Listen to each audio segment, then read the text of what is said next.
tawag dito, ano yung suporta na ibibigay sa iyo ng ni ni Barbie dito o ng Barca fans mo? What do you expect? I think si Barbie, congratulate niya ako na yun na nga i-release yung GLU. Yung mga Barca fans, nakikita ko yung mga tweets nila sa akin.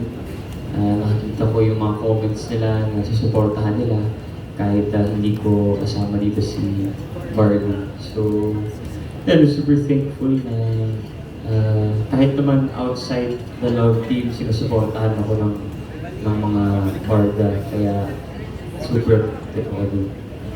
So, pero may binabalak pa siya mga pa-black screening dyan o attend pa siya ng premiere night?